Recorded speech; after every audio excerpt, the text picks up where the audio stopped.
Hello, my name is Brandon Peralero, and I'm here interviewing Mr. Cam Vuong for our Buford Highway Oral History Project.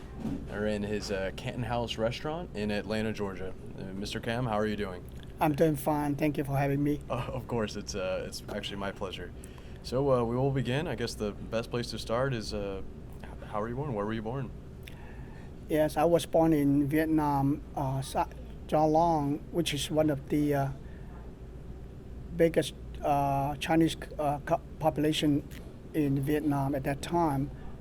Long is a Chinatown, the big Chinatown, and I was born in Chinatown, the Long, which is about 6 kilometers from the Saigon.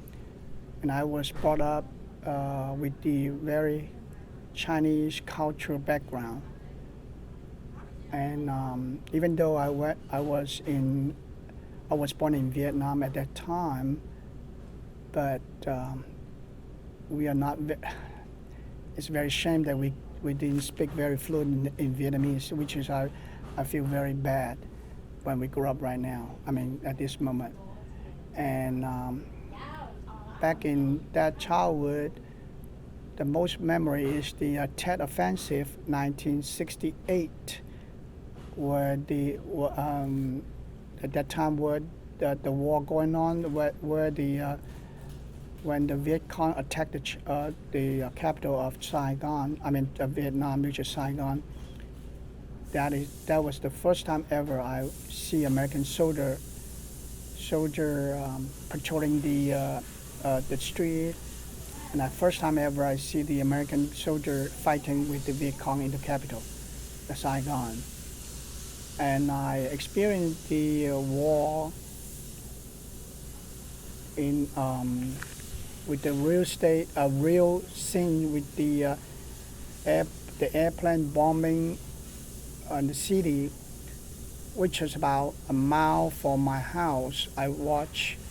It's funny that at that time when we are young, when we were young, we see the bombing, but we are not scared. We just went all the way to the roof and watched the airplane bombing just 1 mile behind my house, and I see very clear the airplane with the bomb carrier underneath the wings. The most memory that I had the war is when one day when I sit in front of my house and the helicopter. Suddenly, there one helicopter just circulate my house. About my house, the roof, and then I felt very strange. How come this helicopter just circulating? I mean, it's just circling, and suddenly I just watching the helicopter, and then suddenly the helicopter stopped at my just in front of my house. Just stop. I watched the helicopter stop. I said, why they stop why stop in the middle at the air? Just stop right there. And suddenly the rocket just firing the rocket just above my house. In other words, above my house. I was scaring because they are firing several different rockets. Just boom, choom, and then after that, they just keep flying toward me, and then the machine gun just shooting the machine gun, and all the bullet shell just dropping down to the street. At that time, I know the war is getting close, and then I ran into my house and said, "My God, it's coming!" I closed the door, and ran inside, and then that's the first time ever I see a lot of refugees just coming out from the area which is they are bombing right at that time. After that, which is even getting worse, the Viet Cong, which is getting closer and closer to the Saigon, and we watch all the time the tank just a few blocks away, and they are shooting. We just watch them. It's unbelievable at this time when we're thinking about this, because there's so many war that we witnesses and there is a American Jeep. Uh, I think they are patrolling. I think they were, and at the cross street, in the center of the street, at the crossroad, they were attacked and they were, I believe they were attacked by the rocket payload, and then they were burned and fire and burned. And all the during the time, all the you can see all the body with soldiers, civilian, all lying down to the street. Nobody collected. So because during the war and the so nobody picked it up because during the war and the smelling and all the body. That's how we experience it. And now after the Tet Offensive, then we grew up, and then we have 1975 when the South Vietnam was occupied by the communists. And when they came to first time I remember when they came, the city was very how do I say that? It's not in other words, no police, nothing, just so chaos. It's it just no rule. In other words, everybody go to the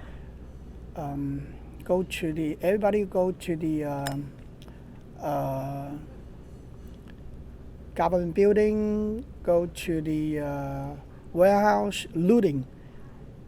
And so many people died because they tried to looting the rice or whatever, and they get so high stacking. People people try to getting the rice or whatever the material from the bottom, and they suddenly collapse. Everybody, something on the bottom was crashed. That's what I heard. And after that, the government was controlled by the communists.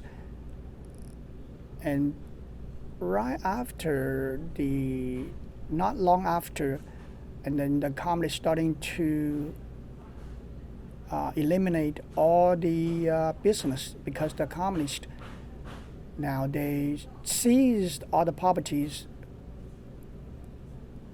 They see a lot of private properties just because they are doing business. That's no crime, nothing. Just because they are doing business, I witnessed by my eyes across from my street. We know them for a long time because we are in the street. I mean, we are neighbor each other, so we know each other. And the owner, all he did is just selling the grocery, just like 7-Eleven, very small grocery store. And they were informed that they need to be out, and the house was seized. And the owner said no, and they tried to chain the door. They chained the door.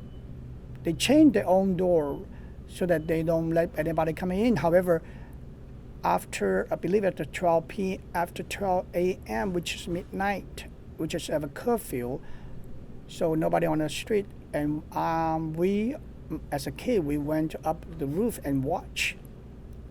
And watching what was happening, and then the soldiers suddenly come up with AK-47, several soldiers coming up. Then they see the chain locking the door. They use the chainsaw and cut the chain and open the door. And then after they open the door, all they do is throw everything out to their property, which is mean their bed, their clothes, whatever and they just throw just throw everything out to the outside the door. I mean outside their home, and there's a truck waiting, and just threw everything on the truck into the truck, and they drove away. Where the driver, I'm not sure the driver, whatever the soldier, drove them to the countryside and said, here you are. That's your where you need to stay, because you are doing the business. You are illegal. You commit a crime because you're doing business. You are extracting money from the normal people because you are middleman extracting money. You are what the term they use. You are, I forgot what the term. And then that's it. The house no more belong to you. There's no law processing. In other words, even you are doing not you didn't commit any crime, but because you're doing business, that's the crime. There's no due process. There's no law protect you. And then another happened is my neighbor next to my house.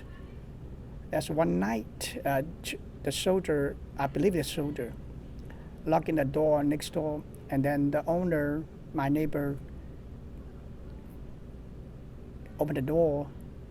They didn't say anything, just catch the owner, let the door open, not even notify their daughter and the son, and just take it away. Took the father away, and then the next morning when their son and daughter get up, how come the door was open and where's my father? And then they went to the local government and say, hey, this happened. And the local government say, no, I don't know anything about this. See, all this happened during the communists, which is when when they came here. Not only open for my neighbor and also for all my classmates. All my classmates, I have so many classmates. They were, in other words, their family was scattered, living around with their friends and relatives, just not getting together because they are businessmen. They're doing business. All their houses and business building all seized. And I was told by my classmate that when they came to their house, they used the paper to tape every single drawer and every single thing that can open. They taped it, and also they have some of my classmates, their family, because I think, well, they are rich. They are quite rich. They have been in business. Well, I mean, when you're rich, the definition of rich is very different. But anyway, they said you are the middleman, so they need to seize the property because you are committing a crime because you're doing business. So they taped all the paper tape on your drawers and safe or whatever it is. If they ever come by and see the tape was broken, golly, you're in trouble. So you cannot move, and I have so many classmates. They were forced out. They have no more home to live. That's why they live scattered together with their friend and family, which I know. However, how come my family did not get caught and get seized or whatever? Because the reason because my family, it is true that my family situation showed true that at that time my family was very poor. Was not very wealthy at all. We are very small small factory, textile factory. Fortunately, they said we belong to labor class. In other words, they divide your society in different classes. So we are in labor class, belong to the poor class. So we are lucky that we didn't get any. They didn't get in trouble by seeing my poverty. But however, they do come into my house to register all my textile loom. Those are very old and very labor intensive loom. I'm not sure could I say correctly. This textile machine. So we are lucky, and they said, okay, you belong to labor class. So we now there are no more private business. So we're going to supply the material for you to make the those what do you call make the what do you call those? In other words, make those not the cloth, not the material to use for the clothing, for something else, for fishing, for band the wound, those material. I'm not sure what they call in English, but anyway. So we do not. I mean, fortunately, we did not get any unhappy, unfortunate things as my classmate did. So we are. I mean, at that time, before the war, we are pretty. I mean, our situation not that good, because I remember my before the communists come, when I was in high school, and my father, because I'm only one son in the family, in the Chinese culture, especially the Hakanese, which is my father was Hakanese. They are very biased, I think. If you're a boy, then you have go to school, and I think that's not good. It's not well, at that time is the situation like that. It's the old culture, because the mentality and the culture at that time is the custom is old, an old way. So I'm only one that can go to high school. But by the time I believe it's 10th grade, I don't have money. My father say, no, I don't have money to go to school. We don't have money to pay you go to school. I said, that's fine, because I'm only one son in the family. Son in the family is very important. They said this is a main post, a main support in the family. So everything go to the son. So I said, fine, Father. If we don't, we don't. But luckily, you just cannot believe how suddenly how you don't believe. I just cannot believe that it just happened at that time that is a teacher passed away, and the school was doing a campaign or doing the fundraiser and using the teacher's name as a scholarship. At that moment, I said I don't have money, and I applied for the scholarship and finished I'm glad that it happened to have a scholarship and finish my school. It is just amazing. It just always in my mind. And anyway, that is the back to the after the war.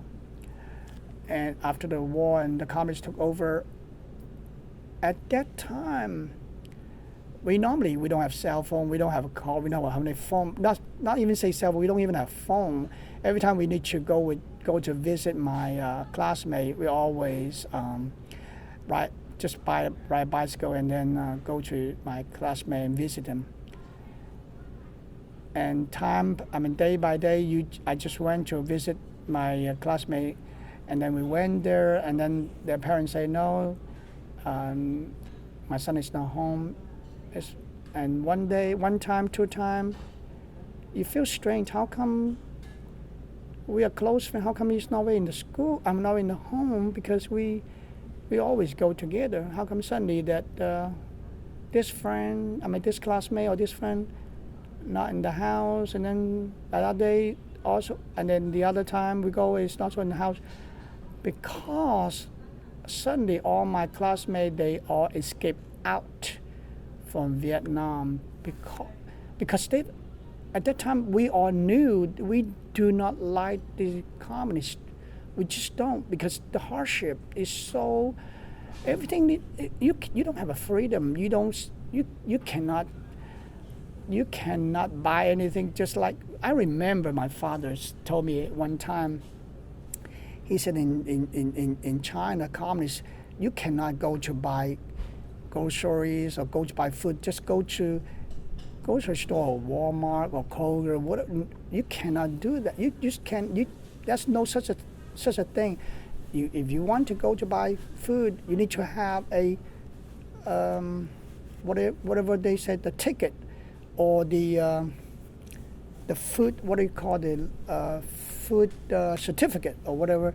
So you use a certificate to go to the what the government designate the food store, need to go there and buy. Otherwise, you need to buy anything from the black market. So we need to everything the black market. So when I remember I was setting the line every single day. My goodness, just wasting your time setting the line to buy food, just necessary food. And those food are not very good either. The quality is not that good either. So because of the black market, we are able at home to make some clothing, some material, cloths or whatever, and sell it to the black market. And that's how I make money to escape. Because as I said, back to visit my friend, and we see one day by day, all my friends disappear because they escape.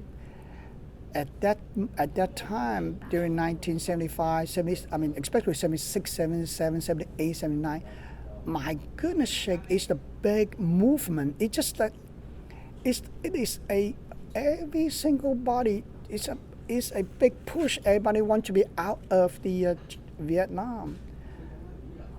All the parents would like to get their son and daughter out of Vietnam. They don't want to be, because they don't see it. We do not see a hope in the Vietnam at that situation, at that time. We don't see the hope. We don't see a light. So everyone tried to escape. I want to escape too, but it was so expensive. I remember I escaped the first time. That will be 12 ounce the gold.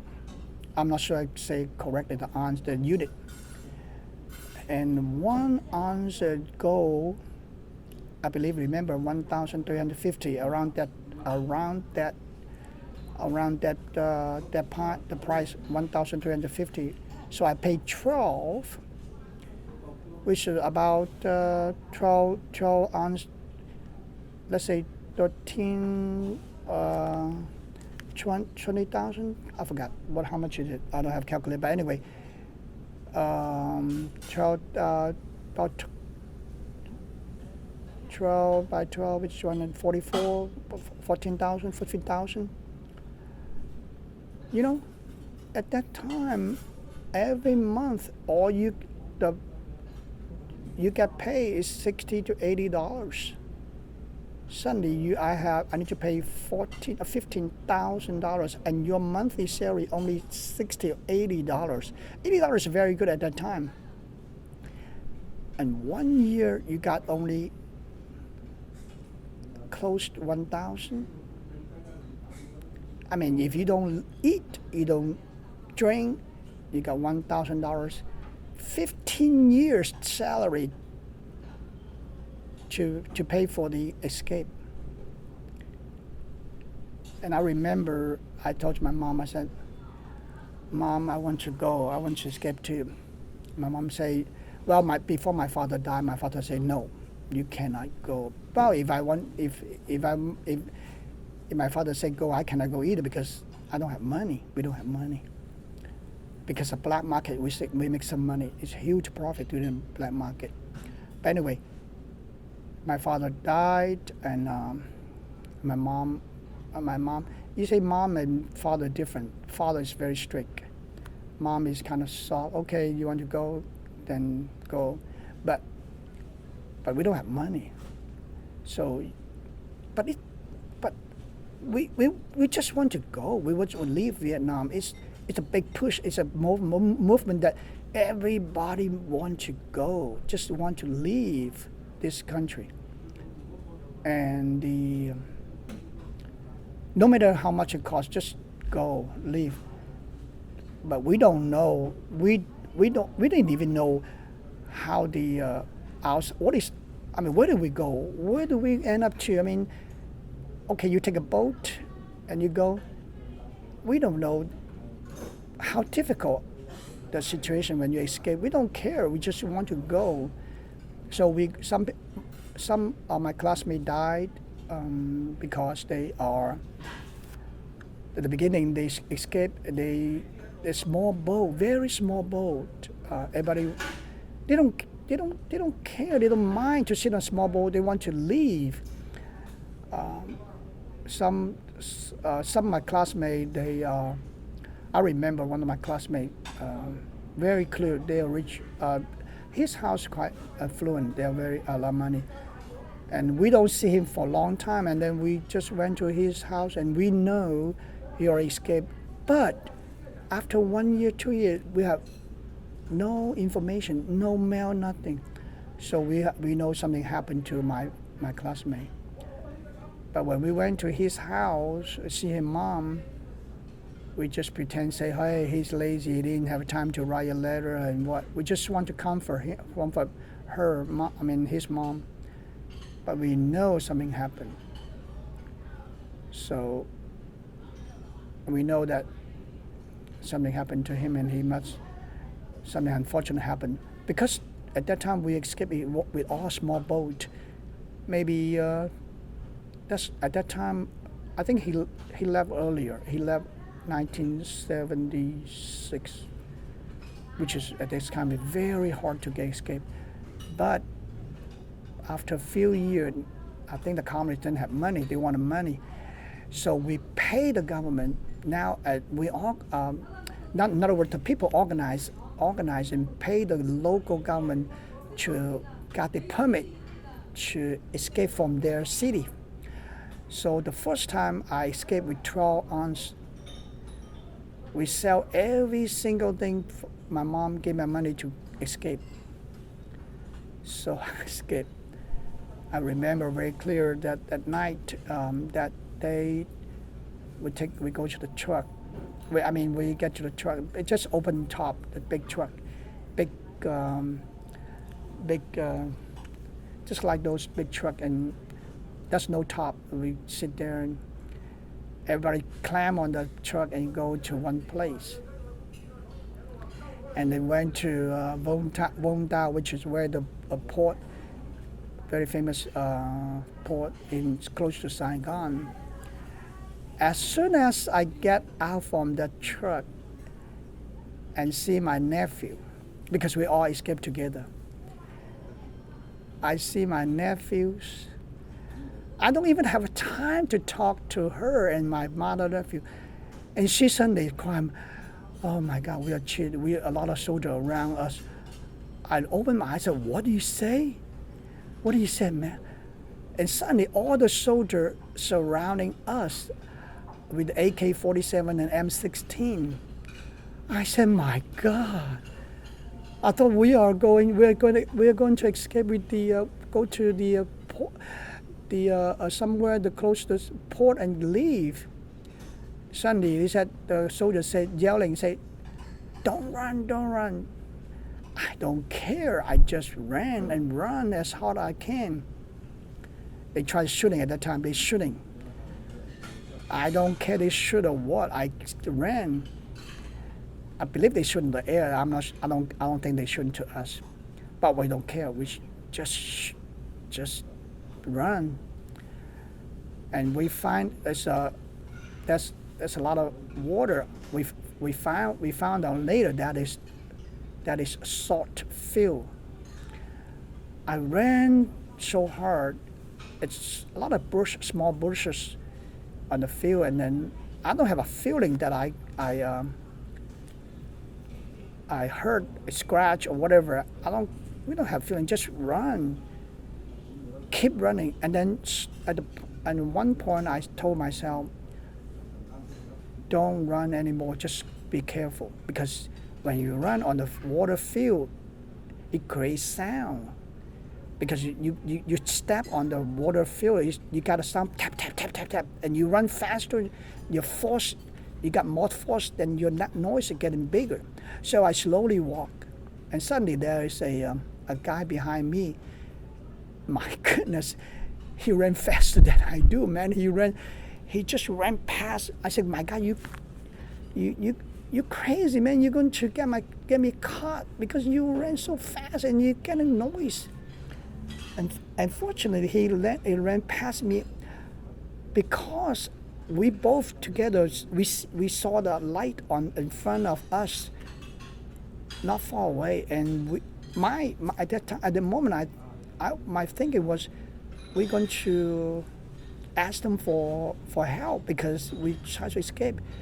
And he ran fast, and he ran and go to the direction to the light, which is the house over in front of us, in front of me. And it get close to there. My God, I heard the people yelling, say, "Hey, there's one guy coming here. Try to come in here. Catch him, catch him!" Oh my God, I can run. I cannot ask for them help. Oh my God! I said, okay, then I slow down, and I need to take some cover because this open field is so dark. It just have a small path. In other words, just like a cross, like a zigzag cross field. I said, my God, it's all open. Yeah, I mean, they can see me anytime.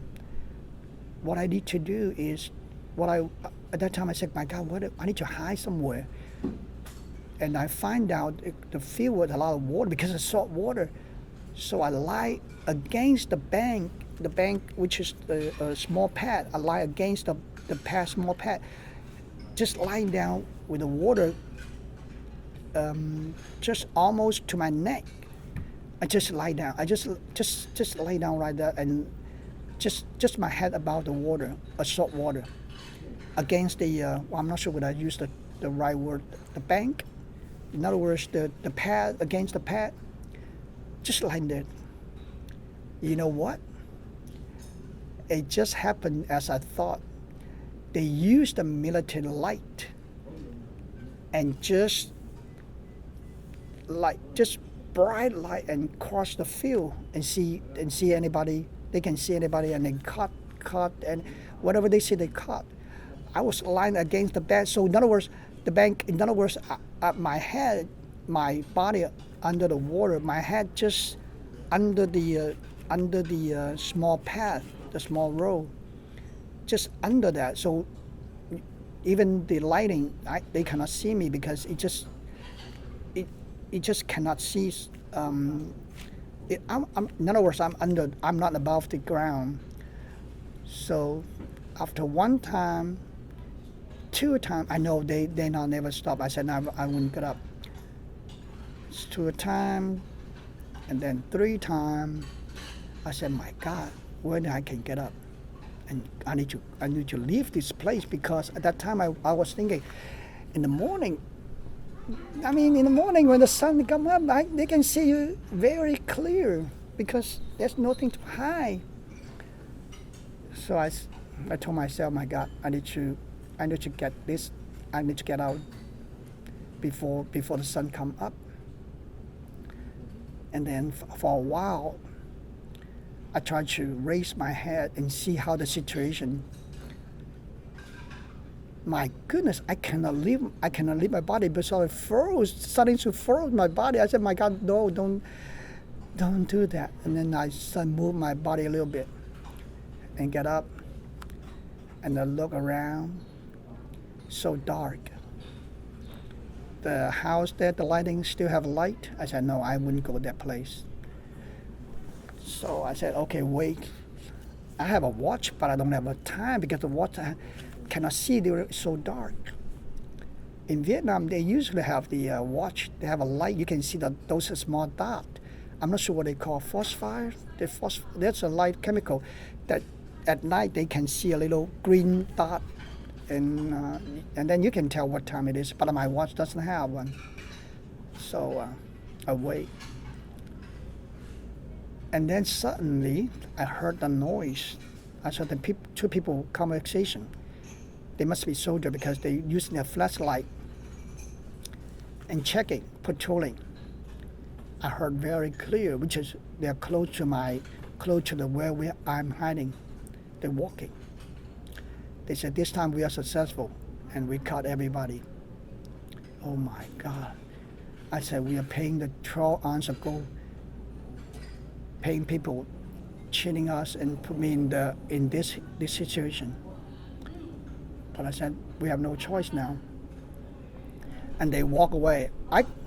And then second time, they come back. They walk around, and I can hear their footsteps. They come closer and closer and closer. Oh my God! They're closer to where I am hiding. Then Sunday they turn around. Oh, I'm released. My God, they left. Okay. I said I cannot be here. I keep watching and watching. And after a long period of time, then I said, this is the time I need to get out of this here. And I watch, I look around. Looks like there's a forest there. Forest is easy for me to hide during the daytime also. So I said, okay, if I ever get out, I need to went to that direction and go to the forest. A lot of tree. And I just get up and then try to walk on the small road, the path. Get up, a lot of water, a lot of dirt. My goodness sake! I heard the voice on the back, and that also carried the light, the flashlight, and also coming to my direction. I immediately lie down to the ground. I don't move. And they getting closer. Flashlight cannot go that far. I mean, just get a close distance. And then suddenly they turn around and go back. I said, my God. And then when I look back, and I didn't see the light, and I ran. I just walked faster, walked to the trees, and hiding in the tree. And then, in the forest, a lot of mosquitoes. My goodness. I remember my teacher was died because he was forced to the countryside, and he was bit by the mosquito and got the I don't know what the term, and he was died because the mosquito. And at this moment I said, my God, I can be died because the mosquito biting on me. And then I didn't know that I can use those mud and cover myself, whatever. But I was in the tree already, on those inside the trees. And I said, I cannot sleep. I need to wake. But how do you know the time? Because I was tired. Because you sit there, you want to sleep. But I said, I cannot sleep. But how do you know that I need to get out here before the sun come up. But how do I know the time? I need to walk out this place. All I can rely on is the cock. What do you call the cock? They at the in the countryside, they have a lot of cock. Kick the chicken, the cock. and they every morning they put in a sound. Caw, caw, caw, caw, caw. They have a sound. Caw, caw, caw, caw, caw. In other words, the morning come. I suddenly heard the noise. I said, God, the cock is getting a sound which is getting the morning. But it's not. They cocking all the time. My God, which I mean they're closing to the morning, but they're not. So I starting to see. I said it's getting close. So I walk around, but still dark. Suddenly I heard the noise, which the farmer going to the field in the morning. And I watch. I said, hey, there are people walking. So I walk along with them. I just coming out. Hey, this is not forest, just a tree, several trees. That's a lot of tree, but not the forest. I said, I need to get out. I need to join them out. But after I get out and walk, there's a fan. All the fan all along. I cannot get out the fan because they're all fans up.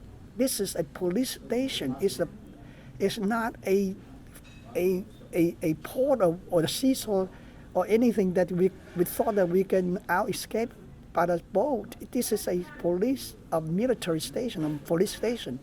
That's a lot of fan. I said, my God, how can I get out of this fan because the fan is so high. And I told myself, I don't believe this fan is perfect. They have to have some hole. I just don't believe your fan is perfect. I walk. Finally, I got some hole. My goodness, I'm so small. I'm not big. I just get out, just try. I mean, just go to the hole and get out the fan and join those farmers. Fortunately, the farmer very nice and not those people that the night before they said, hey, people here catch him, and those farmers say, are you scared last night? Are you okay? Are you trying to escape? They can see my face, my I mean all the dirt on my clothing. They can see I'm escaped but they are they are very nice and helpful. They said, you be careful, because my Vietnamese is not very good, and I didn't say a thing.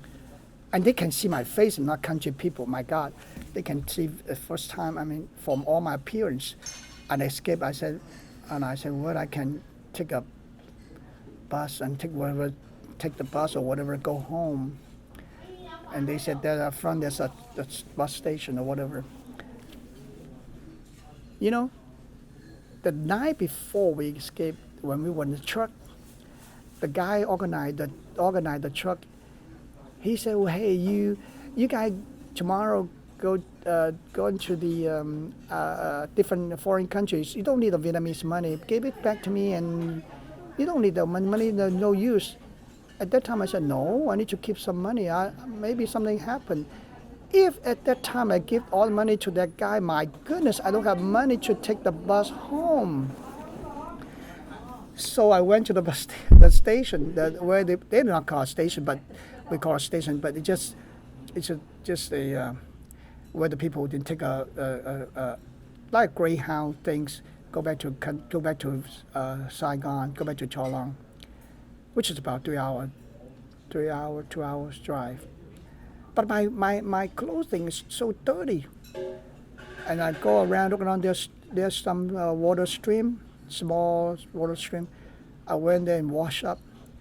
I take out my clothes and throw away, without clothing, and go to the station and buy a ticket home. By the time I go home, it's early in the morning. My mom was sitting in the front of the door, which is very it was very happy. People were sitting at home at that time, and this is people were sitting at home in the morning. And my mom didn't know. I pat behind my mom. I said, Mom, I'm home. My mom turned around and said, hey, how come you're here? I thought you are over the sea and go somewhere. I said, Mom, no, we all caught. My mom, I'm lucky you're coming home. And all my cousin was caught. If I was ever caught at that time, I'm my future my history was different because if I caught in the jail at that time, I don't have any money that I pay for the official, bribe them to get me back, which is all my cousin, all my nephew do. They have money. They're rich. They're more affluent than I do, so they pay the money to get their son back home. If I ever was caught, I will be sitting in the jail for a long, long time because my mom doesn't have money to pay them to get me back home, and I was very, very lucky.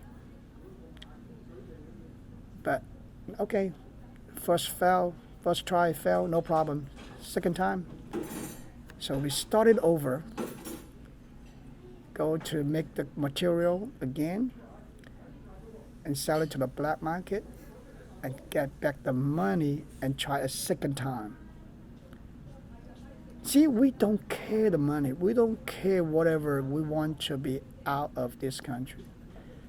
We don't have hope. We are young. So my mom say, I want to go. Second time, my mom said, you want second time? Where the money come? Okay, I will find the money. I work. So we try to make more material and go the second time. But this time is people organize, not escape. People organize and pay the money to the local government and be out with a small boat. This is the second time. So that's my classmate organized. Not my classmate not organized, but his father got a connection. So I said, okay, I want to go. I said, go with my son together. So we go together.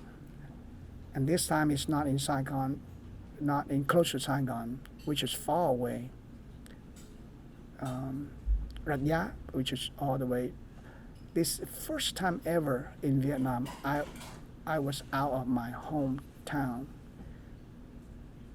And I go to the, we go to the bus and cross the river. Oh my God! I never see this before in my life. And go to the big boat and carry out, and go to another one, carry out, and all the way to the where we want to where we gathering. We gathering the first time. I mean the first night. We slept in the warehouse with the mud. I believe after 2 days, and then okay, in the morning they said, okay, everybody gather and go to the boat. And of the one official, government official, looking the list and calling the name one by one, get to the boat. My God! I look at the boat, but I don't care at the time either. Anyway, I believe it's 4 to 6 meter wide, which is about 4 to 6 meter, 12 to 18 feet wide, and long. They said about 10 or 16 meters, but I didn't remember. But anyway, small boat, and I was one of those, and sit next to each other, and they divided the upper level, the deck, and the bottom. I'm not sure what they call the bottom one, and then. I said I want to sit on deck. A lot of people sit down on the what do you call those? I don't know what you call, but anyway, down under the deck.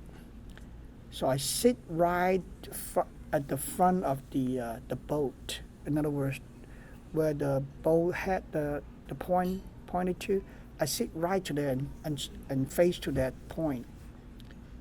And there are 2 or 3 holes that people down to get down up. I just sit right in front of the hole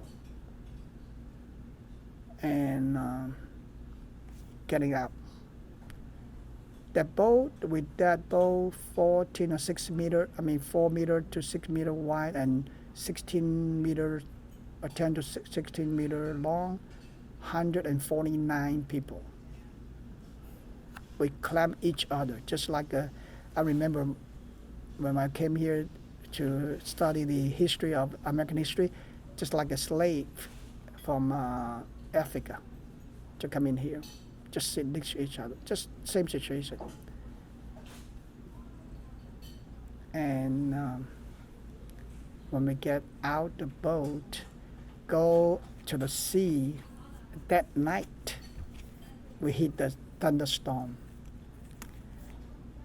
My God, I've never imagined, because the first time ever I'm out of my hometown, the country. I cannot imagine how powerful the nature power. My goodness, they hit my boat. They just pounding the boat. They said, okay, no problem, problem. So we landed to the one of the island, Vuong, which is where they make a lot of fish sauce. Okay, just temporarily landed there. So we landed there. Before we landed, we smell a very, very strong fish sauce, because they're famous for making the fish sauce. So we stayed there 1 night or 2 nights. And then okay, no problem, guys, let's go. So we sail again. This time is ocean. Time is not inside the Vietnam territory. It's outside now. I don't know where they go, but we just our fate is controlled by the captain. We don't know where we go. We just go. The captain is very experienced, I believe. By the time we get to the ocean, middle of the ocean, at night, because we get out at night, in the morning, we're getting out again. The 3 boats, we are the smallest, and 2 the bigger. They get out because their horsepower stronger. They are faster. They sail faster. Suddenly, when they get to not long after, we have a big wave. My goodness, those waves! I look at the wave because I'm the front of I sit on the front of the boat. I see everything. And the boat, my Lord, because those 2 boats get in front of us. I cannot see the boat one way up and down. Just cannot see them. One up, one down, one up, and I said, my God. And at that time, people see seasick already. And then just keep going, moving. And we thought that we are very short time we're going to land somewhere. My Lord, at the middle of the night, another thunderstorm hitting. And this time, my God, the wave all the water just pounding, just pull over my body, just coming down and get to the bottom, get to the bottom, and pound the wave pounding. And the captain say, hey, you guys need to move to the right because the left is tilting. How can you move your body?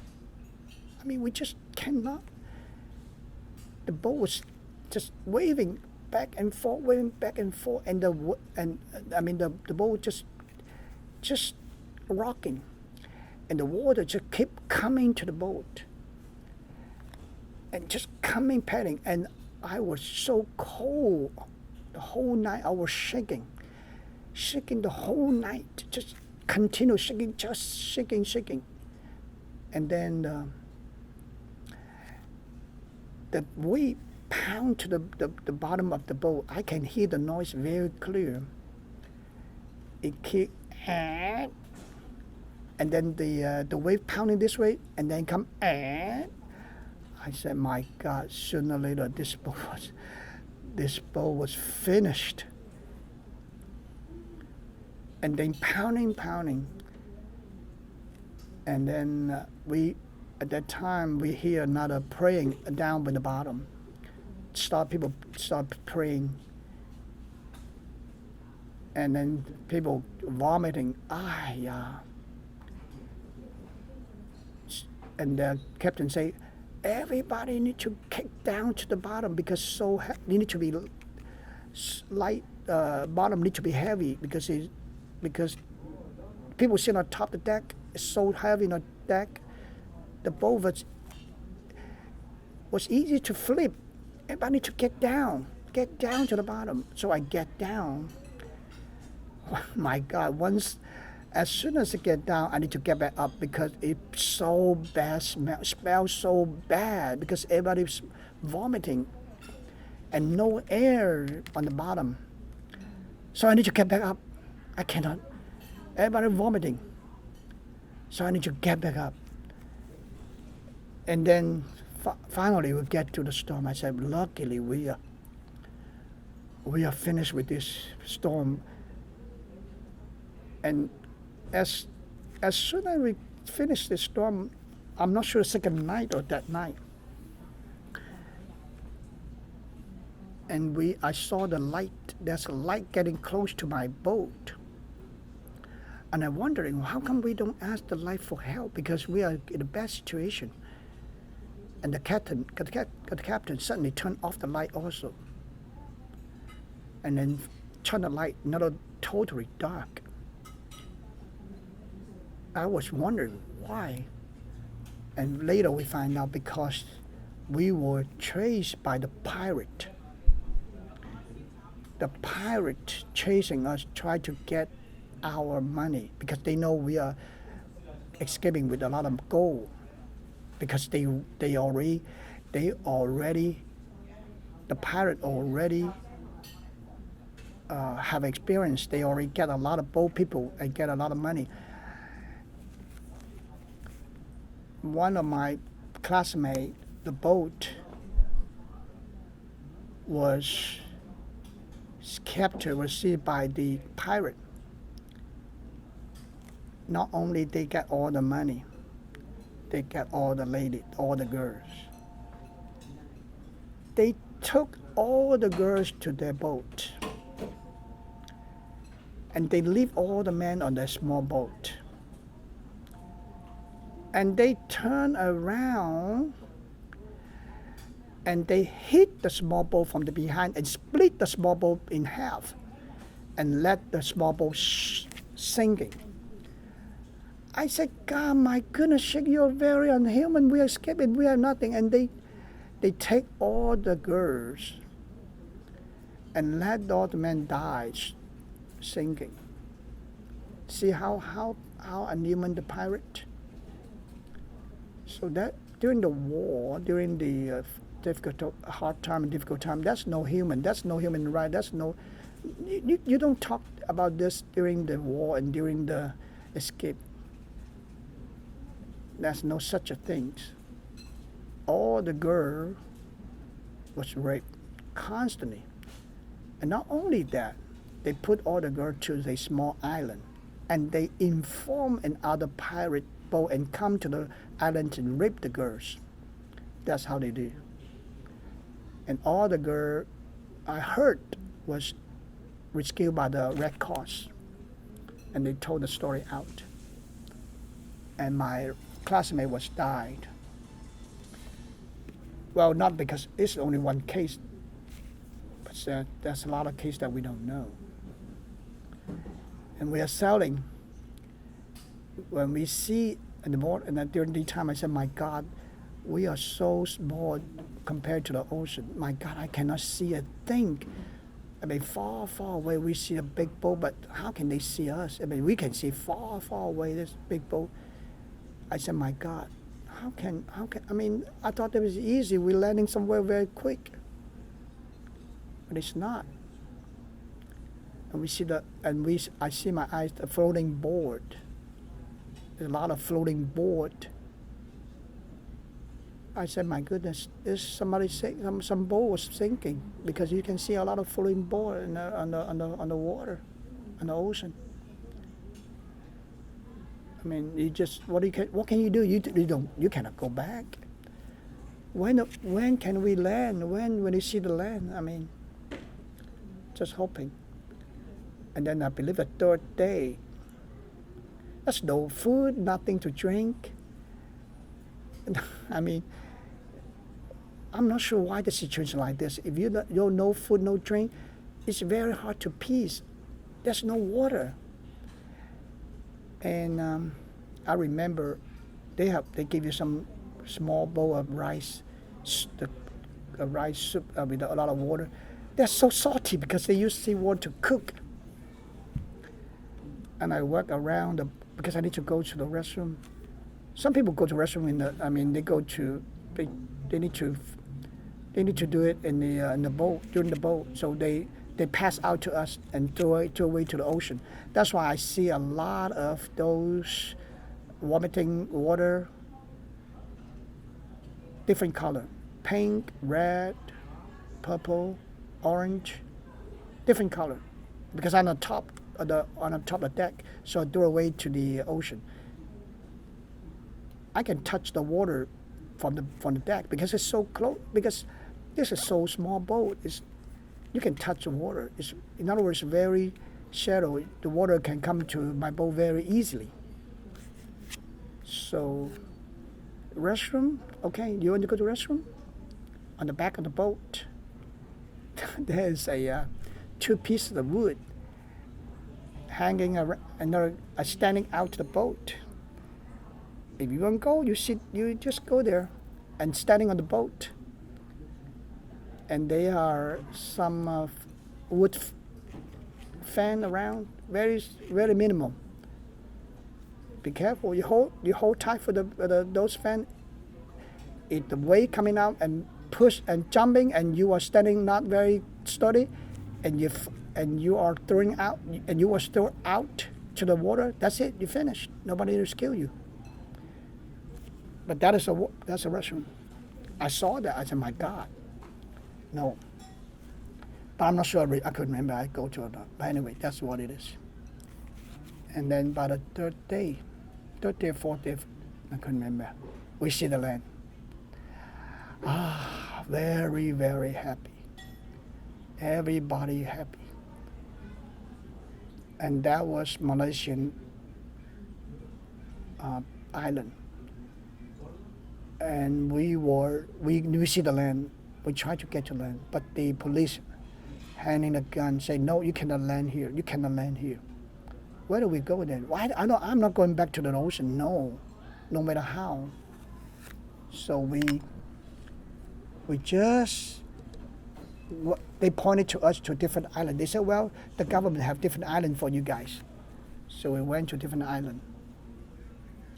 And that island, I believe the United Nations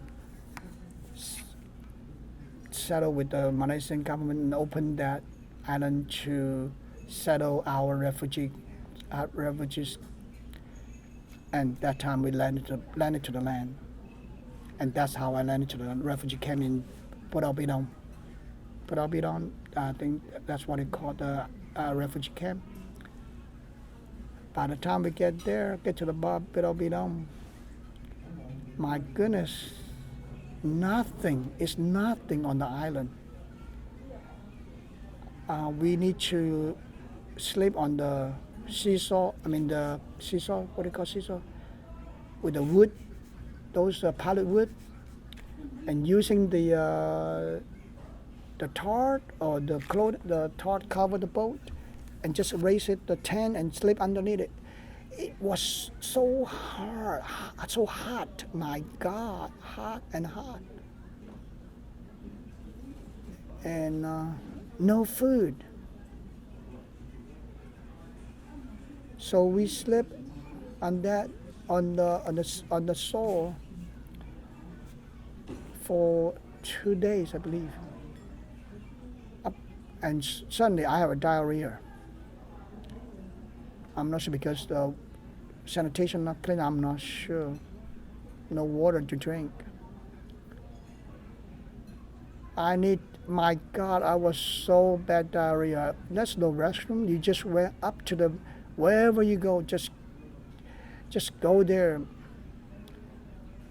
My goodness, coming up, go to there, walk there, try to come back to where the place in the seesaw. As soon as I walk walk out. I need to go back again. Walk out, go back in. For several times, I have no more power, no more. I was so tired, cannot even walk. My God! At the time you look at us, at the time you look at the moon. I said, my God, I cannot even. I'm not sure I can. There's no medicine, no doctor, nothing. Suddenly you just. I mean, you just crying.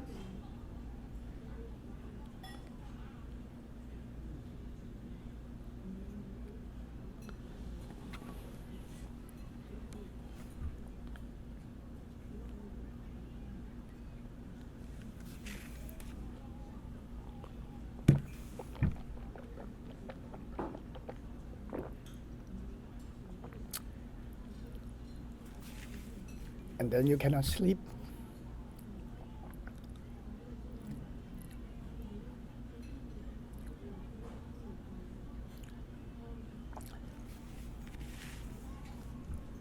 After after a while, I forgot that I have a journal I write down, but I couldn't remember. So they give us this place that we go up a little bit. We go to, in other words, we get out of the seesaw with the water, the sand, and we go up a little bit inside. And I need to we need to find the wood. We need to build our bed. We go to the forest to cut the tree. And cut the tree. Use the tree as our bed. The legs, 6 legs, 8 legs. We all get together. All the single men. We have single men and family. Family better because they can allocate the. I'm not sure how they do it. I forgot completely. And we are single. We are 7 single men and lady. 7 single lady and men, and help each other and build a bed. The bed, the leg is, we cut out the leg and cut out the the tree and use the tree as a leg. And then we don't have a nail. We use the string. I don't know. So how can I get the string and tie those tree together, and use the branch as a bed, because you need to use one by one. You put it down a small tree, a small branch, as a tree, as a bed. A lot of I'm not sure how they call, a lot of, it's not, the branch is not finished. It's a lot of point, a lot of what do you call those? In other words, you lie down, you can feel it like a needle. You lie it down. You just need to turn that out and turn it back, because how can I say those? None of the branch is not, it's not smooth. So we line there. I said, my God, how can? But there's no choice. So we finally we got supplies. At the beginning, for 7 days, I don't have any food to eat, and I had my classmate. My God, I'm glad that we see my classmate in the same refugee camp. He was earlier. He came. He landed at the refugee camp, put up with them, I believe 1 or 2 weeks earlier than I do. See how our classmates go left. Nobody. We don't tell each other, well, hey, we need to go.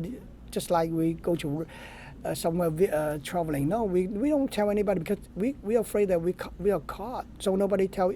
And in Vietnam, everybody left, but we don't tell our friend each other. But we are glad that we see our classmate in the same refugee camp, and he gave me 1 bowl of rice and eat, and he didn't have much food either. But he gave me 1 bowl, and then that's it. And then all we rely on those instant noodles. Three bag of instant noodles for each meal. How can you have enough food? That's not enough. But that's all. So we need to go to the mountain and cut the tree, walk a long way. And I felt suddenly, how come my leg didn't listen to me? In other words, we walk very natural. How come I cannot walk? I found out because we didn't have food to eat. My foot getting weaker and weaker. So, but either no matter how, you need to go to the mountain, cut the wood, and get the wood to burn, to fire, to cook the food. And we got supply and not enough. I never have one day in the refugee camp I feel not hungry. I feel full. In other words, every single day I was hungry. And one day I was sick. And I remember is left kidney or somewhere left my belly where I got pain, so pain I cannot walk. Suddenly all the there's no restroom, but we go wherever you go to restroom, and all suddenly all the coming out is blood. Either I pees or whatever, it's just blood coming out. I said, my God, what do I do? In other words, I was so pain, and I'm not sure what kind of sickness that I get either. So I cannot walk. We live with 7 single people live together, same house. 2 of the people carry me to the information center. And the information centers, one of the people working there using a microphone and a speakerphone on the information center and saying that, hey, there is a sick man, a patient or whatever, who's warranty doctor come in and check it out, please. And finally, the doctor coming out and check and look at me and turn to the back. On the back of the wall, there's a wall, and there's a kind of drawer, and open up a drawer, and here you go. There's 2 pills of water, the medicine. Take it. That's it. I don't know what is the pill, but I took it. And I know, I know from my experience, maybe I didn't drink enough water or maybe too hot or whatever. So I started drinking a lot of water. I don't have money. I have only $100 US dollar on my I may carry when I left Vietnam. I carried $100, but I need to buy the food. That's a lot of food you can buy. But I don't know how long I'm going to live in the refugee camp. I cannot spend all the money.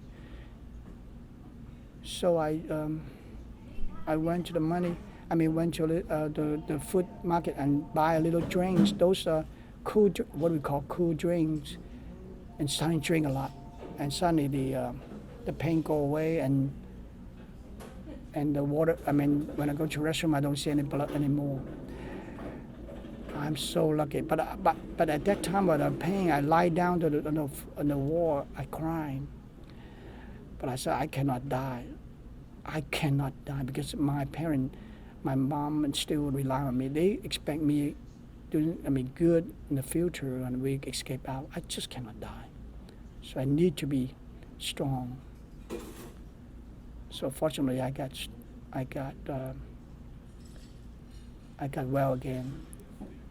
One after another, my skin, my whole body was so itching.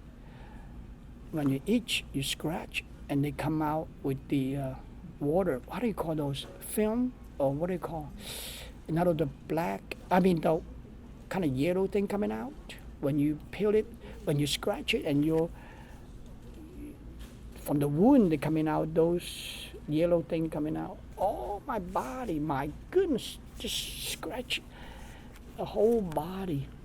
So itching. That's no medicine. So what are you going to do? There's no clean water. So I personally think that's only one thing I can go is go to have a salt water and sun. So I go to the beach every single day and soak in the salt water and let the sun kill the germ or kill whatever. And it worked because suddenly all the wound is out. You know, when you itch at night, you just cannot control. You just scratch it. The more you scratch, the blood coming out. Even worse. And suddenly everything. After a long period of time, and all the wound was cured. Thank you for those salt water. I believe it's salt water and sun, and and the beach water. And that time there's no water supplies, and the United Nations said the well you take in the well, the water is not drinkable. It's not healthy. It's not helpful to drink. Healthy to drink because all the water is so brown. So when you use a cloth, material cloth, and what do you call it? And in other words, you need to put those brown water to the material and let the water go down, and then you use the water to drink. We don't have water to take a shower. Whenever I go to the beach, go to the salt water, get back, dress, that's it. There's no fresh water for you to rinse up all the salt. Finally, we buy a big bucket. Everybody, we are a big fam and big 7 people. I'm not sure where I forgot completely, but we have a big plastic bucket, a plate, a drum or whatever, and starting carrying the rainwater. That's how I get water to drink. And if we have lucky rain a lot, then we have a water to take a shower. Finally, we do a lot of paper. You need to fill out all the paper, apply for a third country to resettle, whatever. So at that time before we leave, we always say Australia. All my classmates say, "Hey, Australia is good." So first, they have 3 choices. You fill out the paper. First choice, Australia. Second choice, United States. Third choice, Canada. There's no other country come to the island at that time. And lately, after that, more foreign country go to the refugee camp to accept the refugees. And more and more there's a Europe country, Sweden, Switzerland, Holland. They're coming down. They come to the refugee camp and accept the refugees. So everybody got interviewed, and it's my day to go to interview with Australian. My goodness, well, I have big hope to go to Australian because I like to go, because our dream is to go to Australia, because all the people want to go to Australia. By the time we interview, they said no, we don't take you. Oh my God, my heart fell and feel very bad. I cannot go to Australia. Okay, so wait for American, because because everybody wait for American. But if you wait for American government to take you, you wait for a long, long time. But I want to be out as soon as possible because the refugee camp is not good, the condition. But anyway, everybody want to leave for early. Everybody want to leave the refugee camp. I think because the Vietnam War, and the U.S. government involved so many in the Vietnam War. That's why Americans I'm not sure they probably have a responsibility or what, the duty to take the refugees. I'm not sure. So we wait for interview with the American government, but it's so long. One day is long enough. Now it's taking months. So we wait, and then I said, well, let's go to a different country, man. I cannot wait for American. But how can you go? Because you already fill it up. You have to stay. A second choice. You need to second choice, and then third choice of America. To Canada. That's the third choice. And then we wait for Canada for the interview. If Canada take me, I'd go to Canada. I don't care. We don't want to wait so long. And finally, we get into with USA. Okay, either interview. Okay, you wait. My God, wait. And then in my seven single people in my one room, and then two both a lady. They were accepted by the Australia, because at that time Australia only took ladies and family. They don't take any single man. I mean, they took, but very limited condition. If you're very good or somehow. And two of the men, two of the girls, we know each other because they are living, we are neighbor each other. And they was accepted. And Australia is very fast. They left. And that was once the interview, they took you within 2 or 3 months. You leave the refugee camp. So in 3 months they left. I said, my God, they're lucky. And fortunately, before I left my Vietnam, I wrote down my sister's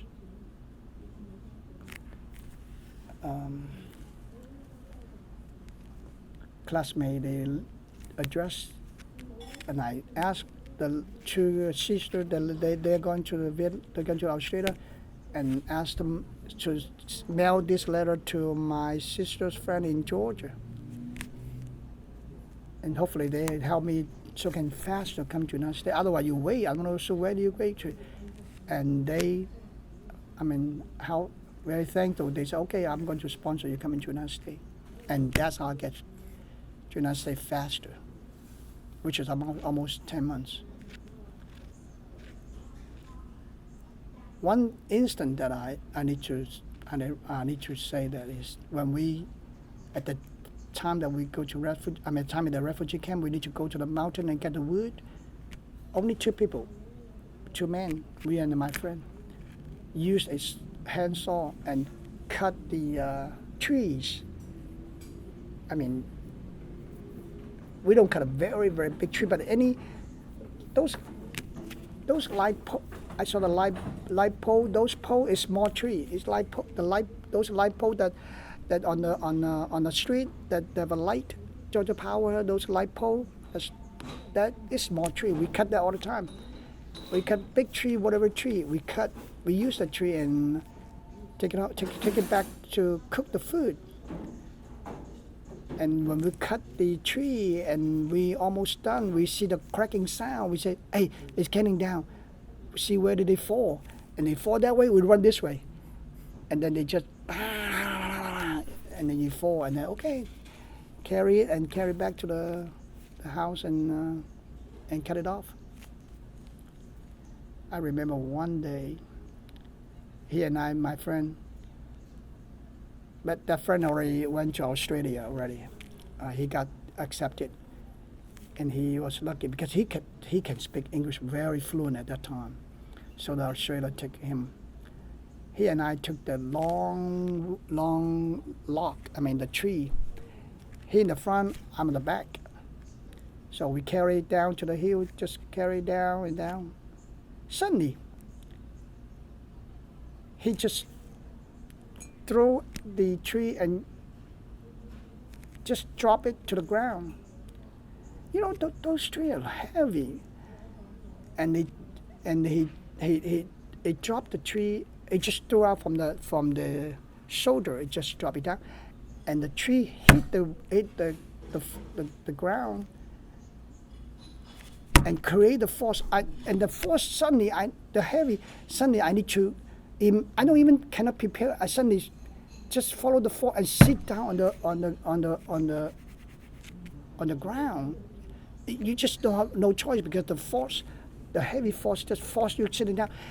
Once I sitting down to the ground, you know, a lot of people cut the tree. They cut the small tree first, and they cut the tree. They never cut to even. They just cut like this. The sharp point pointed out, and the sharp point just in front of my butt, just in front of my body. I look at my friend. I said, "You, my God, I cannot speak. I just speak. You almost kill me. You know that. Look at this." in front of my butt, in front of my body, there's a shopping tree just pointing out. If I'm just one distance, small distance, it will cut through my butt. And the and and at that time, I might sit down and look at the tree in front of me, a sharp point coming out. I immediately look at there's a big ship, the big boat. It's called a volunteer doctor. I forgot what it called. It's big boat. They sell it to, I think from French, from somewhere, and they sell it to the refugee camp, the Buddha camp, and they try to treat those sickness. A lot of people sick. They try, and then look at that boat with, when I look at the tree. If I ever sit on the tree and they go through my butt, there's no way to rush to that boat. I die immediately. It just go through your butt, and I pointed to him. I said, "My God, you!" But he just, I'm sorry. I didn't say anything. I'm not sure. But finally, we just continue and carry that tree back to the where we live in the home. And now, now after 30, 40 years, and I feel a little pain, uncomfortable, sharp pain or whatever on my right shoulder. I went to see a doctor. I said, "How come I hear not comfortable?" And the doctor say, "You got an accident?"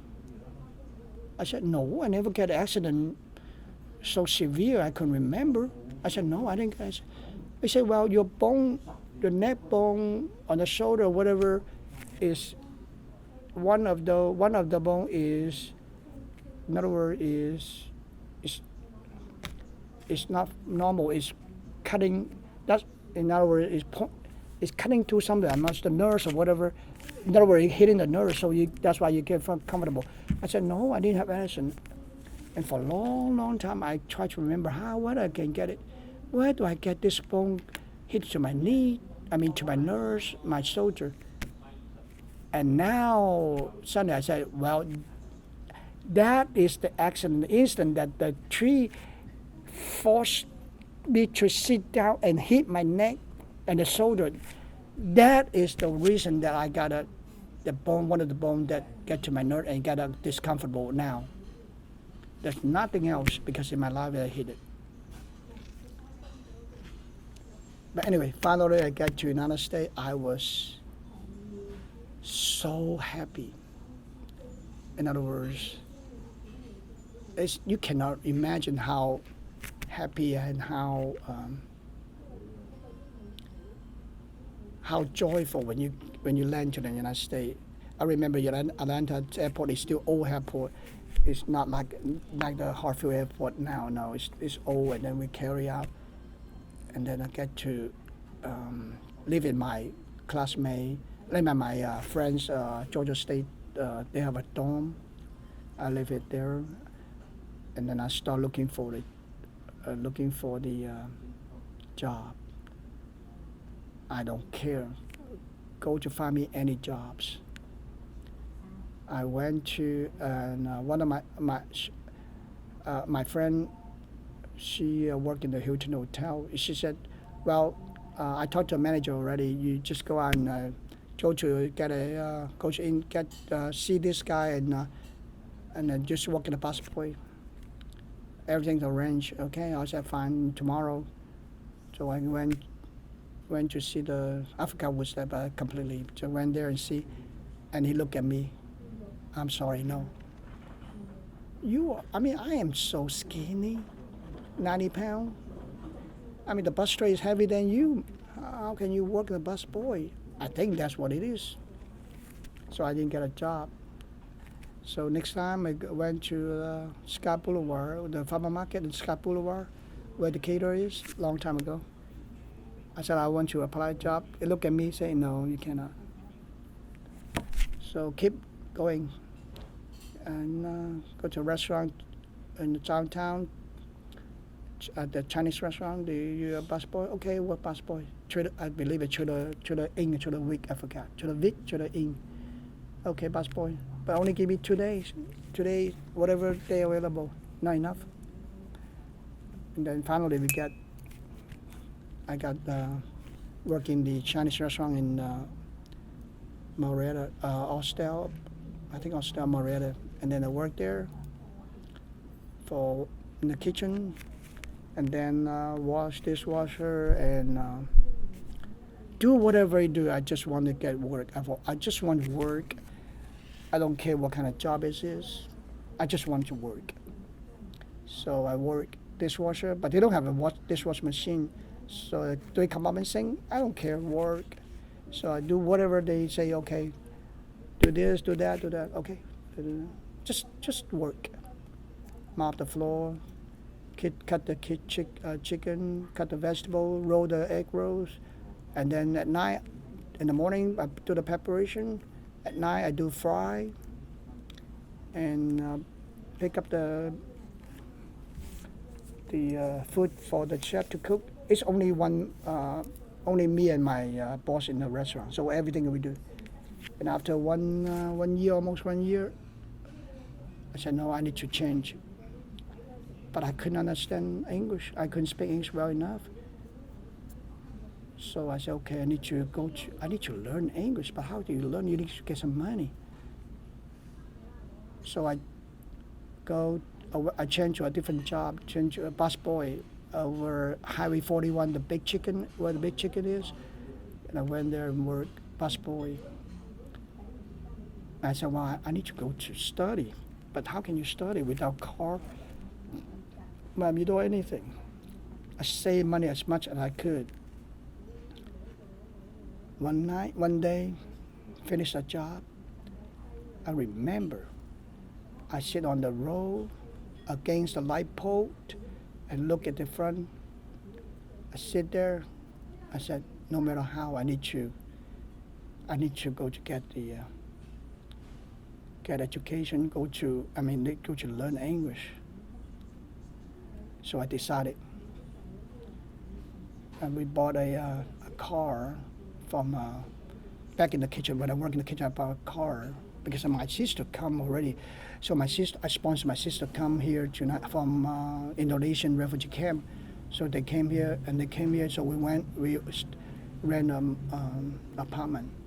So we have about a car. Oh my God, that car is so big. It's a grand piece. I remember somehow 450cc or whatever, I forgot. It's so huge. I cannot even see the hood. So what can I do? Well, I don't have money, so I need to buy that. There's no small car at that time. I don't think it's a small car at that time. So I put a 2 telephone book and put on the seat and sit on the telephone book so that I can see the hood. So that's how I did all the time with the telephone book on the seat. And then for a long time I got the telephone book. Somehow they cut through the seat. The seat, there was a vinyl or whatever. They just wreck it. I don't care. Just sit on that. So I started looking. I said, I need to go to learn English. Where do I go to learn English? I heard there's a Georgia State, so I said, okay, let's go to Georgia State and learn English. But I live in Marietta. Okay, then I need to move. But I only have 1 car. My sister need to go to work too. So okay, we need to find somewhere close to the bus station. So we moved to, but where do I go to work? So that I can go to work without car, and also my sister go to work with their car. I have only 1 car. So finally, I found a job at the Grand China, which is on Buckhead, as a waiter. And then I find an apartment behind the Grand China, which is I can walk to work, and I can walk to the bus, catch a bus number 23 and get to Georgia State. So I don't need a car. Okay, that's good. So grandchild work a part-time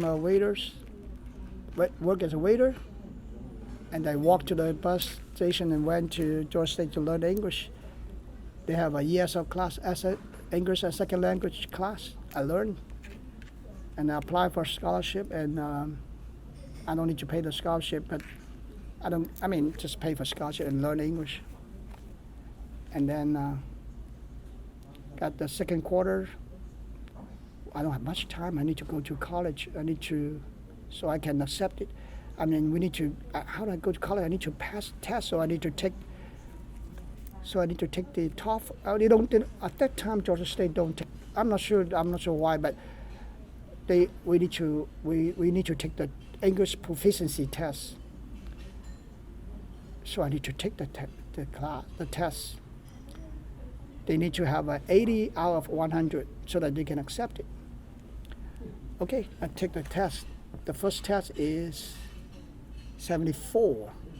That's not accepted. 76. So 74, 76, not accepted. Okay, second time I take even worse. 70 something, lower than before. And third time, 78. Oh my God, not enough. They need to have 80. So 78, not enough. Okay, I said, no, I cannot wait. I need to go to somewhere. DeKalb College, whatever. At the time, I heard there's a DeKalb College in Clarkston, where the Memorial Drive. So I went there, apply, and they said, okay, you don't need to whatever, just apply, and I said, fine, that's good. So I said, okay, I go to DeKalb. DeKalb College, but they're far away. It's not very convenient, but that's no choice. So we went. I went apply and everything. Suddenly I got a letter from Georgia State. You was accepted. Ah, my God! I go to it. I only 78, not 80. It's okay. So I went to administration. I said, accepted? Yeah, this is a letter. I said it. Okay. I was so happy I was accepted. But I got only 7. I'm just wondering how come I got accepted? I don't understand. Maybe they watch. They see my English as second language class. My score was high enough. I'm not sure, or maybe the professor recommended, or maybe I don't know. I'm not sure why, but I was accepted. Okay, very good. Go into the class. Take class.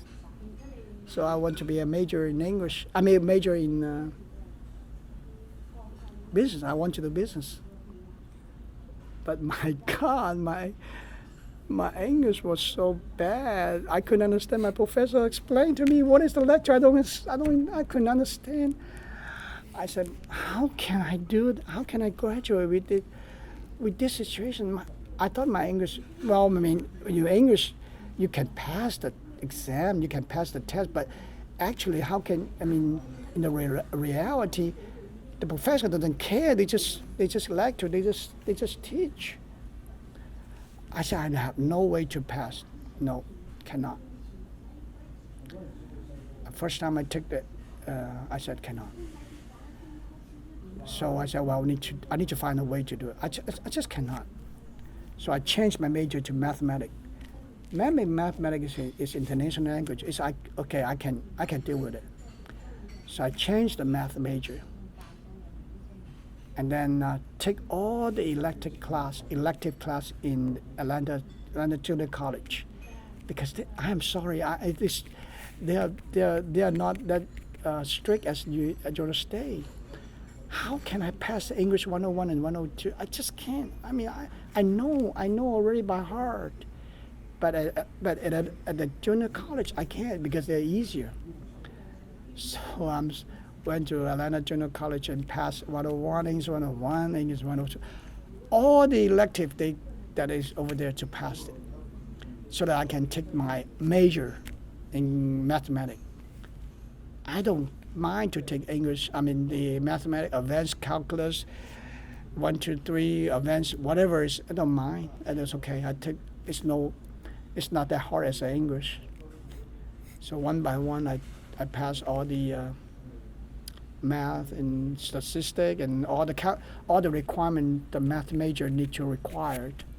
So I passed those. Advanced calculus 1, 2, 3, 4, whatever it is.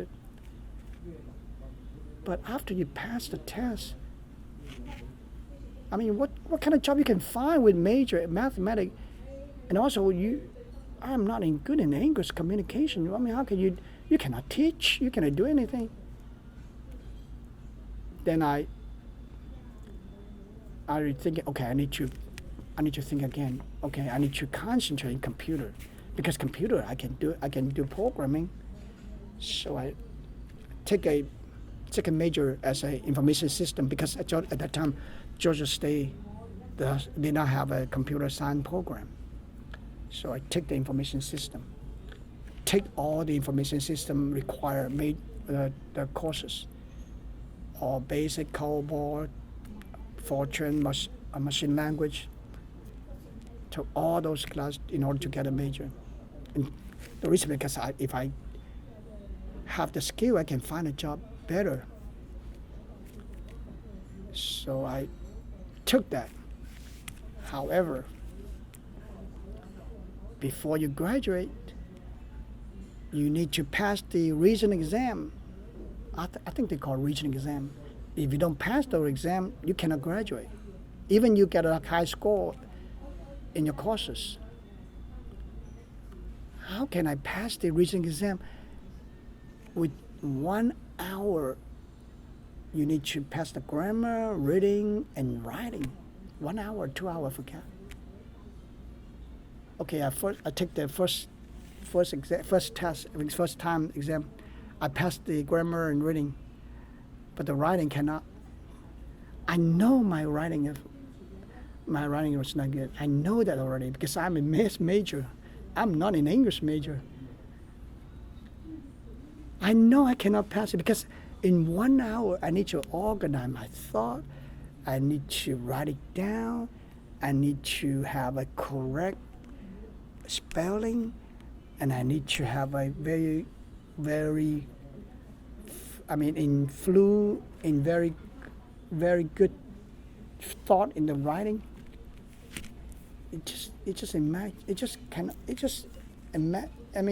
Cannot be imaginable. So what do you know what I do? After I take one time or two times, I forgot. I know the subject, so I personally, I wrote 6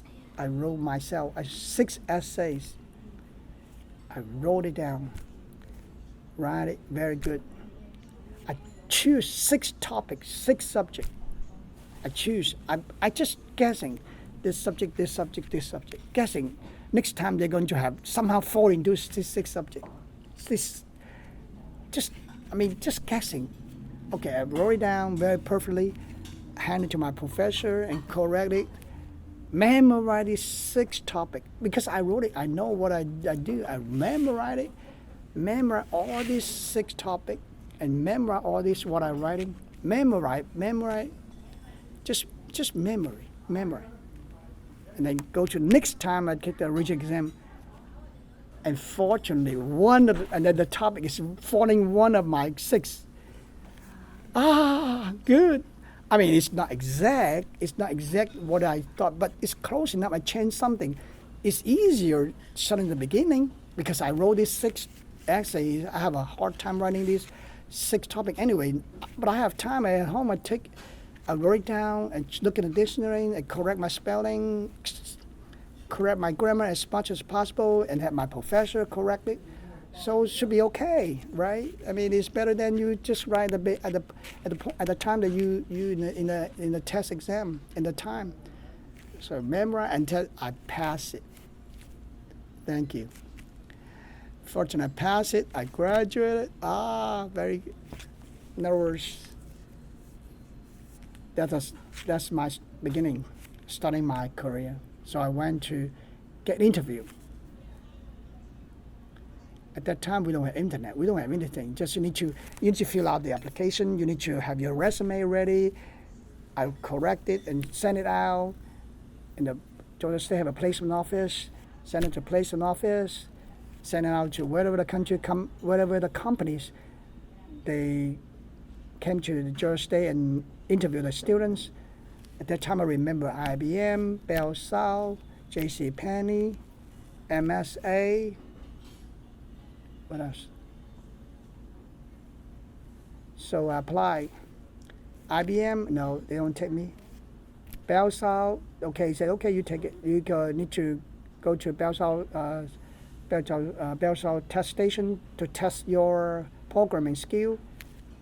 No, I cannot do it because maybe it's not good enough. They don't take me.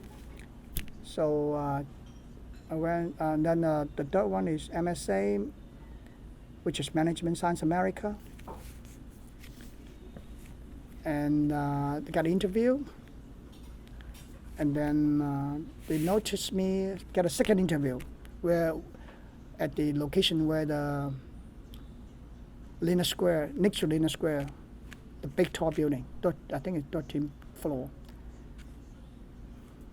Okay, got an interview. In the morning, 9 o'clock. Get to the company MSA. Okay, they took your pictures.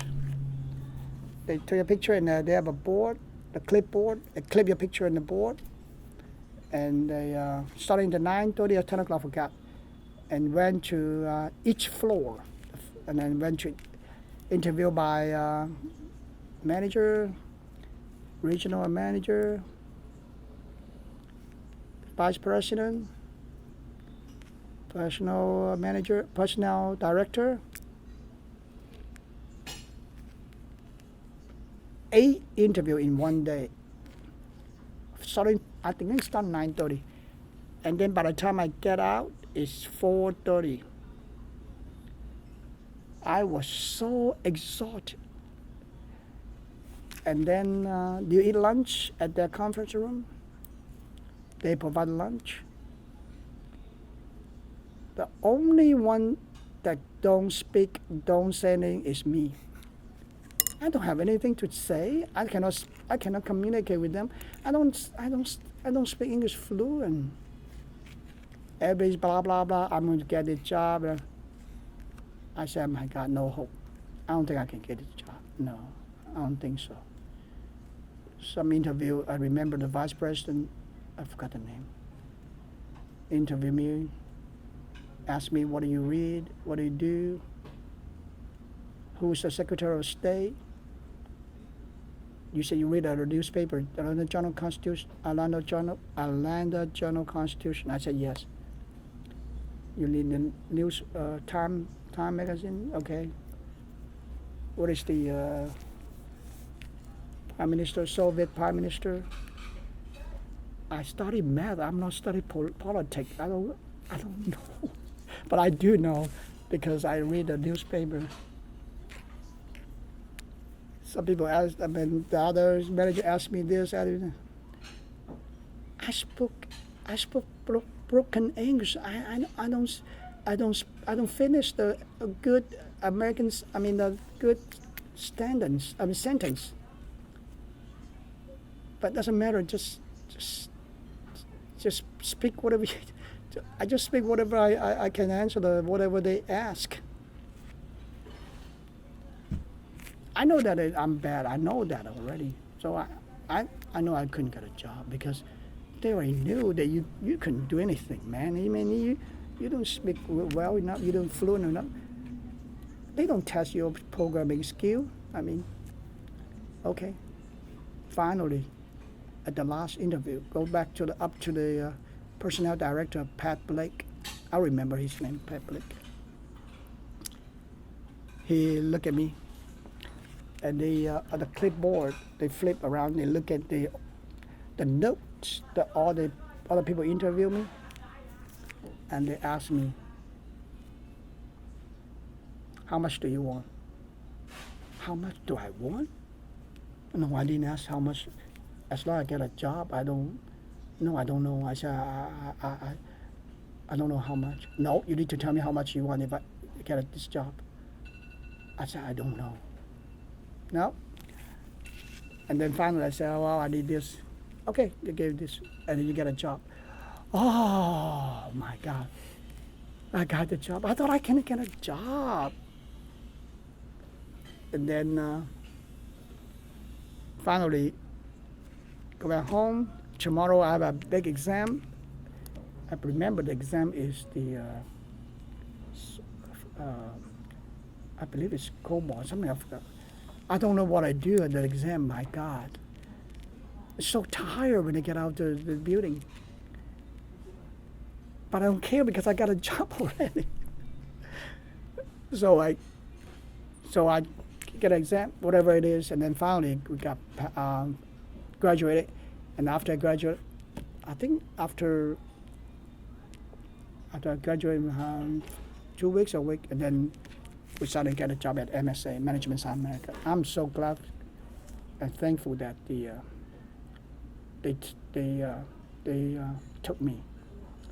I'm not sure why, but after I worked there are several managers. They said, I was so impressed with what you get through. I said, I don't have anything to impress you. I think they look at when they hire a person, I think they look at the background, what you go through, how you get through, how your personality. I think that's the most important they wanted to. In other words, if you strong enough to get through all the difficulty and get through all the things, they know you can get through the job. I think that's how they're looking for. Or maybe because they asked me a lot of questions during the interview. In other words, they know how to get through and how consistent, how persistent, and how you consist want to do it, what you want to do. And I think that's what they're looking for. And some managers say, yeah, they're very impressed with you. That's why the director gave me a job. I think Pat looked at the notes. I'm not sure. I think that's what it is. And maybe because they have a quota that need to be certain minority. And maybe that's one of the reasons. I'm not sure. But I'm glad that I got a job. Finally I got a job. And also at this moment, I also thank you for Georgia State accept me.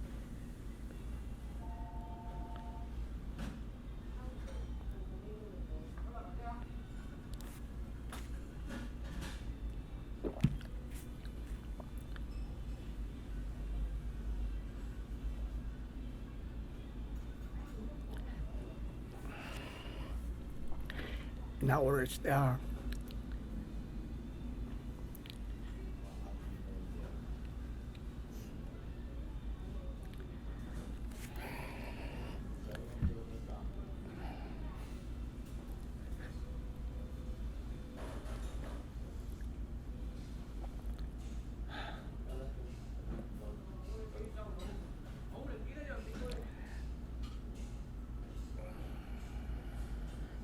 U.S., the government, they provide the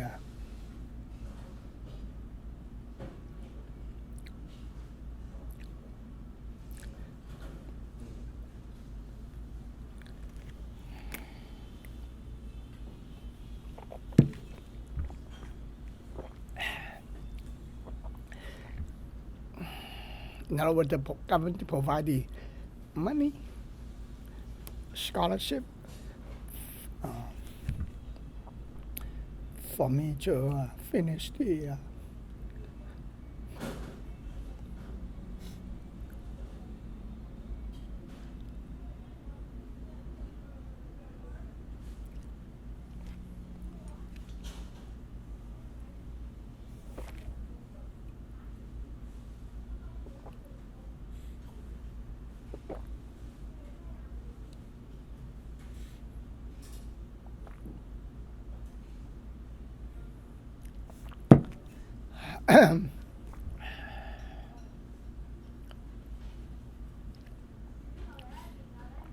That's why I say the United States, they have a lot of opportunity for you to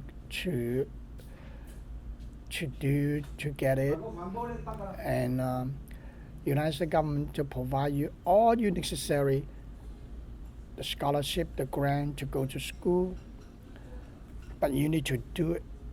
You need to go to get it, and also the thank you for the very thankful for Georgia State accept me and give me the opportunity to finish the college. I mean, give my life starting back again. In other words, they provide opportunity. All you need to do is need to go and get it and do it. There's no no no excuse. This I just don't believe this. Any excuse. There's so many opportunities for you to get it. So you just need to do it. You need to go to get it. And we're so thankful for the Georgia State University, and the government gave me the chance, gave me the opportunity to finish my education, college education, so that I can get a job. One thing that I need to one thing I need to say back is, when I do not pass the English proficiency test at Georgia State at that time, you know what I do? I know that my English was bad, so I don't have much money, but I need to subscribe the Atlanta Journal Constitution. That's the only way I can learn English. Read the newspaper, read the book or whatever. Newspaper is the best way to help my English. So I subscribed in 1981, I believe, 80 or 81. Since then, I subscribed to Atlanta Journal Constitution. Since then until now, but I stopped it now because I don't have much time. I need to get back again. I read at the beginning when I still remember when I first time read the newspaper. I got a headache. I cannot understand. There's so many vocabulary I don't even know. So I need to get one day by day, one step by one step, look in the dictionary, and learn the English vocabulary. I mean, until now, I still, whenever chance, I just read it loud, make sure I say it right, correctly. The newspaper very good because you learn the formal language, the grammar, spelling. I mean, even now I still have a lot of vocabulary I don't understand, but doesn't matter. Just keep learning. After get back to my work, and after 3.5 years, I decided to do my own business. But what kind of business you can do with so minimum money? I look around the sandwich shop, small printing store. I went to a franchise show, just exposure to different opportunities. And finally, I took the motor photo, 1 hour motor photo, 1 hour film processing. I started in 1988. And then the franchisor provided the loan to me, and then we got together with family, and then opened one at Decatur. The first 3 years, I don't even enjoy any salary. There's no salary. It's so difficult.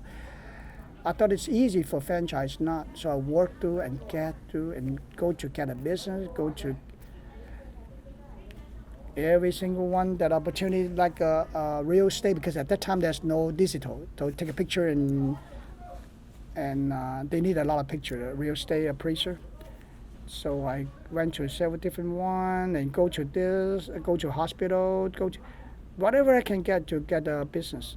So I get through the difficult time with the motor photo the first 3 years, and then after 5 years I pay off the loan. And the 6 year, I believe the 6 year, my brother-in-law and I say we need to open the restaurant. So that's how the way that we opened the restaurant in Canton House, 1996.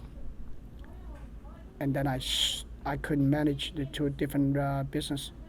At the beginning, I know that already. I tried to sell the motor photo, but I couldn't.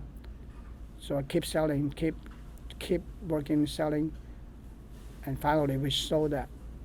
We lost a lot of money. I don't care, just sold it. And then I concentrate on Canton House. And that's how I get to Canton House now. At the beginning, 1996, on Beaufort Highway, it's still not like right now. A lot of people have a bad image about Beaufort Highway. It's dirty, it's not safe, it's a lot of the street people, a lot of in other words, a lot of bad image. And at that time, a lot of mom and pop, a lot of garage station, a lot of small abandoned, not abandoned, I say maybe abandoned, not operated gas station, and a lot of garage, car dealership, used car dealership, a lot of garage, and but I don't mind. I don't think people say they can save. It's safe. It's now even better. A lot of different ethnic group in the Beaufort Highway, and now Beaufort Highway is the community Chambly and Decatur. I mean Chambly and Dorville. We have a different ethnic group here. We have different cultural, different food, different grocery store. And it is, and Beaufort Highway is safe and welcome everybody to come on Beaufort Highway. And try to come and see how the Beaufort Highway develop, and see how the Beaufort Highway become one of the major development, or major visit area, and major businesses we can do. And hopefully we are not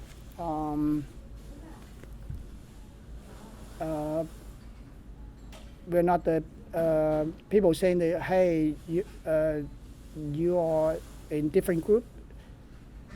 We are same as like another Americans, just coming down and see Beaufort Highway.